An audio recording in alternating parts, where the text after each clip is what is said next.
আমরা পুলিশের কাছে দ্বারস্থ হই 2024 সালে। আমার কাছে কাগজ করা রয়েছে 2024 বড়বাবু আর মেজবাবু আমাকে ডেকে বলছে 1.5 লাখ টাকা যদি দেন তাহলে ওনারা ব্যবস্থা করবেন। কিন্তু আমার তো অবস্থা ওরকম নয় যে আমি কোথা থেকে ব্যবস্থা করবো।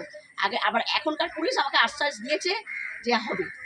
হ্যাঁ, যাওয়ার চেষ্টা করেছে। ওনার ছেলে যেহেতু দেখাশোনা করছিল, মদনদার শরীর খারাপ, তা ওই জন্য উনি বলেছিলেন যে আমার হাত পা বাঁধা, কিছু করার নেই, ব্যাস। ওনার ছেলে বলেছে এখন আর কি আমাদের দ্বারা কিছু হবে না, আপনি এই জমিটা আপনাকে ছেড়ে দিতে হবে। মদনদার ছেলে এই জমি আপনাকে ভুলে যেতে হবে। ওরা ওই দখল করবে, নেবে। ওরা এখন কি করেছে এটা তো আমি ভেতরে জানি না। তখন তো তৃণমূলের যে আমরা তৃণমূল পার্টিরাই তো করবে এটা, আর ওরা যা বলবে তাই। তৃণমূলরা যা বলবে, এখানকার যা 9 নম্বরের কাউন্সিলর যা বলবে, 9 নম্বর কাউন্সিলর তো ওপেনলি এখানে দাঁড়িয়ে আমার 12 নম্বর ওয়ার্ড নবীন ঘোষালের সামনে দাঁড়িয়ে বলেছে আমরা দুষ্কৃতী মাওবাদী জমি দখল করতে এসেছি। পাড়ার লোকেদের উস্কেছে যে আমাদের যেন লাঠি ছোটা বাঁশতালি মেরে তাড়ানো হয়।